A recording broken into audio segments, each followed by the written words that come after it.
talking about this. Aloha and welcome to All About Adoption. My name is Christine Altwies and with me today is a special guest, Lonnie Oprescu. Welcome. Thank you, Christine. Lonnie is the Program Director of Domestic Programs at Hawaii International Child. That's right. And in that capacity, you handle all sorts of domestic adoptions. All sorts of things happen at our desk. That's good. Okay, so you're going to be very helpful as we try today to talk about domestic adoption and to share with our audience all the different kinds of domestic adoptions that one might have, might consider if one's considering domestic adoption. And I guess we're just going to try and give people an idea of what's out there and how they should be approaching domestic adoption if it's something they're considering. Great. Okay. Okay, so let's start by talking about who are the players or the participants or the parties in a domestic adoption. Who are the people that we need to be thinking about when we think about what is a domestic adoption? Okay, that's a great question. Essentially in domestic adoption, we talk about the adoption triad, which means you have three players. A triad has three sides or is three parts. So you have a birth family. Sometimes that involves both the mother and the father of the child. So you have a birth family. Then you have the child that's going to be born and placed for adoption. So that's two parts of the triad. And the third one is your adoptive family or the folks that hope to adopt a child. So three parts or three players. If you want to, you could toss in also the agency, the adoption agency, and other players along those lines. Is that what you had in mind? Okay, that's good. Okay, so there's three parts to the adoption. It seems to me that when we think about adoption, we don't always think about all three parts. Why is that? We tend to, as human beings, we have a tendency to see things from our perspective, from our worldview, from my vantage point. And everybody has their own sets of fears and concerns moving into an adoption.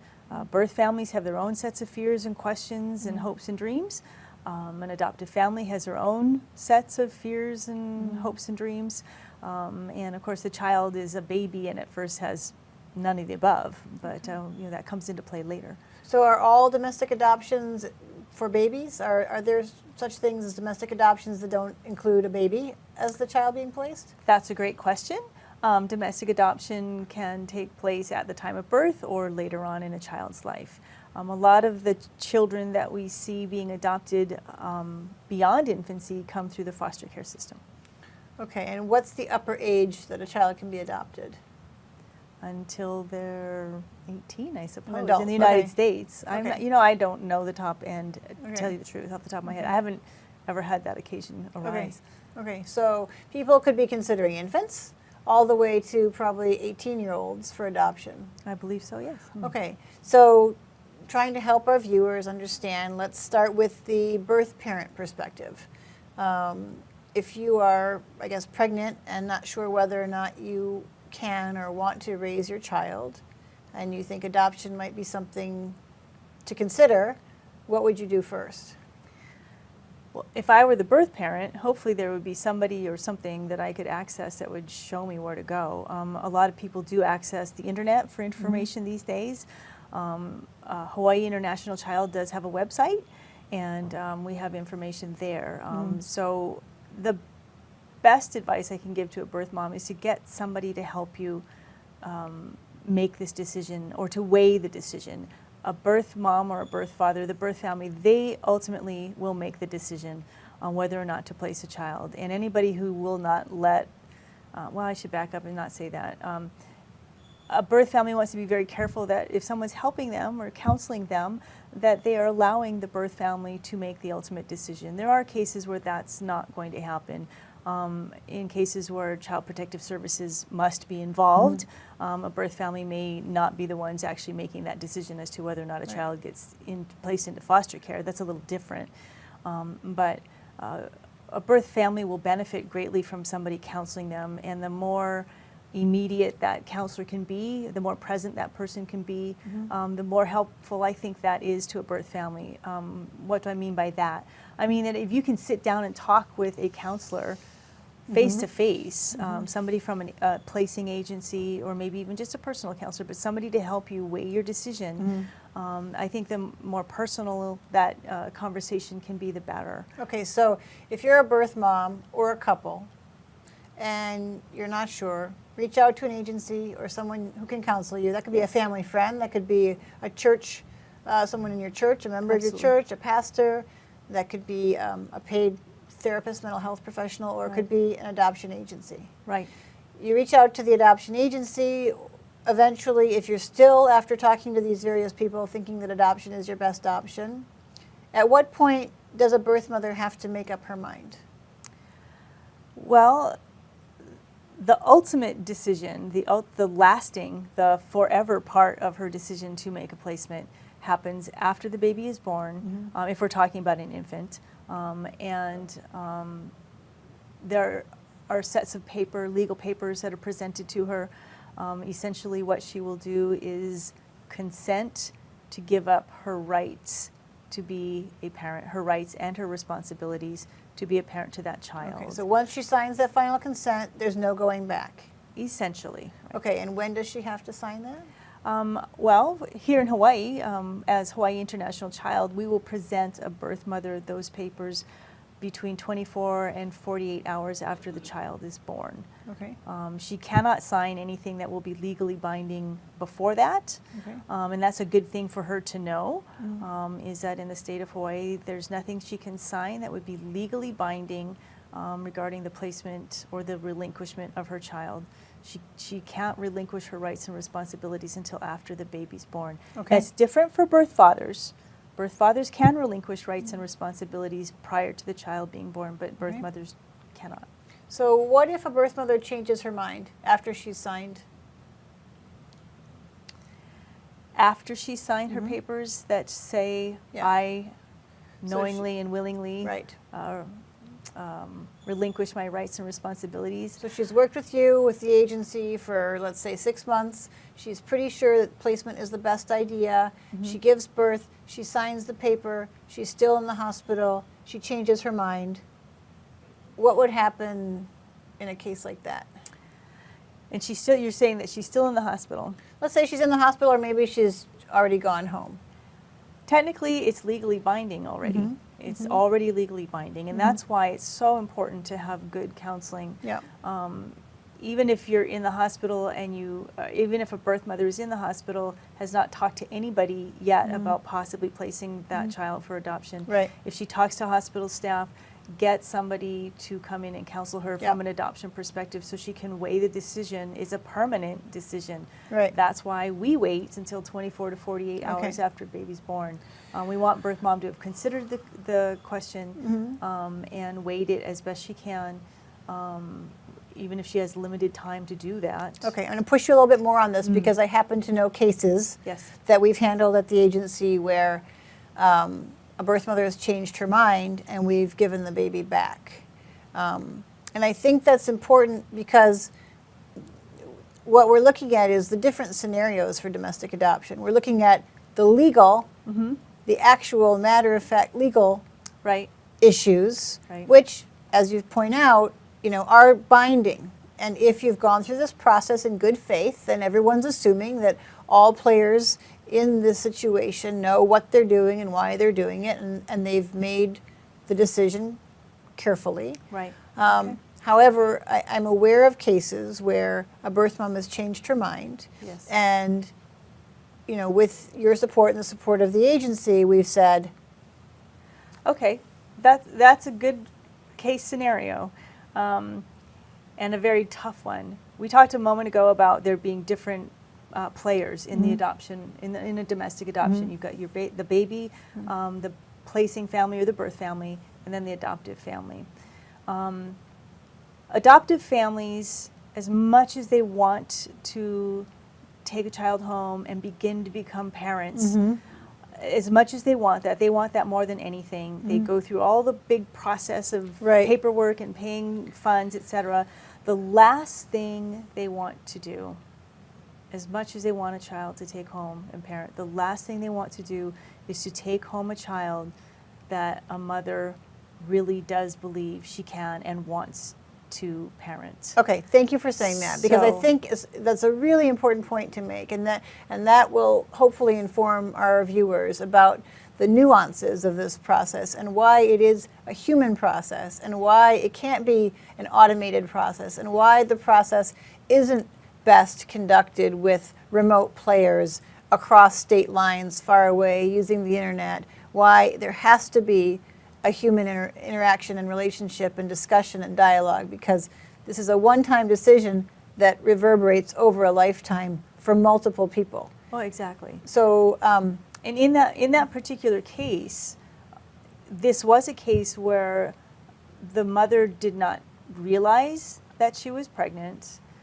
So when she gave birth to the child, she was suddenly faced with, first of all, the prospect of having given birth and having created another life or been part of the creation of another life, and trying to very quickly weigh how that would impact her life and her family's life and what to do.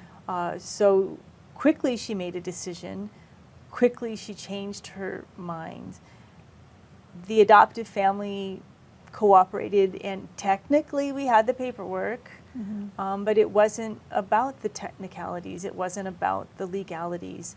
It wrenched their hearts to relinquish the child back to the mother who had just relinquished the child to them. But they did it, it's all about love. And they didn't want the child's story to be tainted by an incident like that. And they were brave, and they did the right thing. right. So I guess, I mean, that's a really important point, and that's why I kind of brought that up, because there are the casebook examples of sort of a standard legal domestic adoption, but we also want to always approach this work with a human compassion perspective. And the laws are there for one reason, and our work as counselors and mental health experts and adoption workers is another role. And our part in that is so important because we bring the human element to it. And as you said, no matter how much you want a child, if you're the adopting family, you should never want a child to the exclusion of somebody else's happiness. And if that birth mother is going to live her life wanting that child back, you have to believe the child's going to feel that some way, somehow, even if the child isn't with that birth mother. So as an adopting family, why would you want to keep that child in a situation like that? Having said that, there are cases, I think, where maybe a child really shouldn't stay with the birth parents. Can we talk about what that would look like? Even maybe in a case where the birth mother really wants the child? Well, first of all, I believe that most birth moms really do want to parent a child. It's never an easy decision. And there will always be, if birth mothers are listening or a potential birth mother is listening to our program, will there ever be moments of doubt? Sure, there will be moments of doubt as the future moves forward. I call it the wheelbarrow of doubt. It shows up at your doorstep from time to time and starts to beat on you. And, did I make the right decision? Which is like a lot of other situations in our lives where we've made a big decision and we look back at it from time to time and wonder. So we can never fully eliminate that, but we do our best to eliminate that. Anytime a child could be at risk by returning home with a birth family, possibly mom's got a drug history, possibly she's living in an abusive situation. Homelessness and poverty are never reasons for anybody to just randomly and wantonly remove children from parents. Right. We don't support that. We don't believe that. But sometimes children can be in a dangerous setting or go back to a dangerous setting if they do go back home with a birth family. And some birth moms have come to us for that reason. They don't want to take a child home to a setting that is going to be dangerous. But I guess the important thing that you're saying here is that would rarely be your decision as the practitioner, as the adoption placing agency.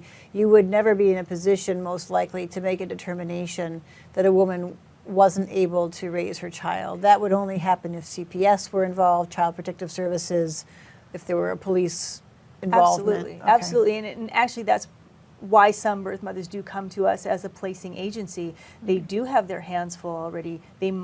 She may be already living on the street. She's afraid that she will not be able to take care of the child properly, literally not be able to take care of the child physically, taking care of its physical needs, etc. She does not want to have her life and her child's life get to the point where CPS would be involved, because that disrupts everything in your family, and it affects everybody in your family, including other children.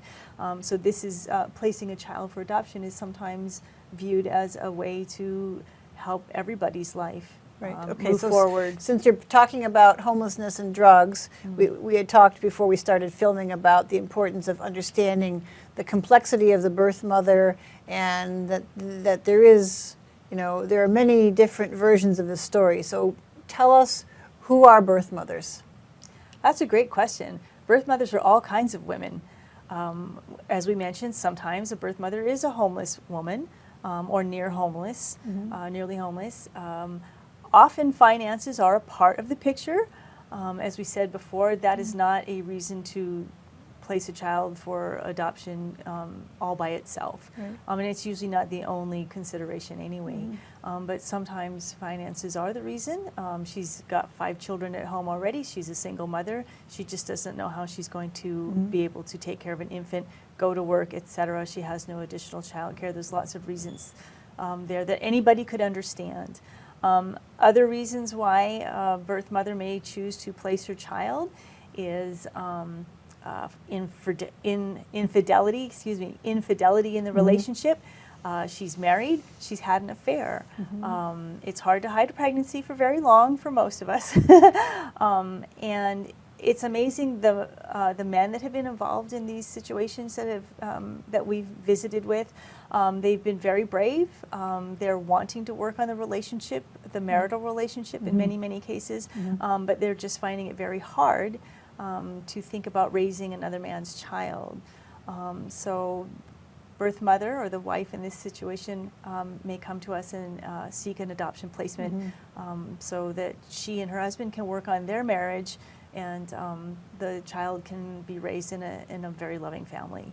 So summing it up, you're saying birth mothers comes in all shapes and sizes, all educational backgrounds, all ages, all racial profiles. There's really not one stereotypic birth mother. No, not that I could put on paper and say this is your typical birth mom. I think that's really important for people to understand, because I think birth mothers have over time sort of developed a reputation. There's a stereotype.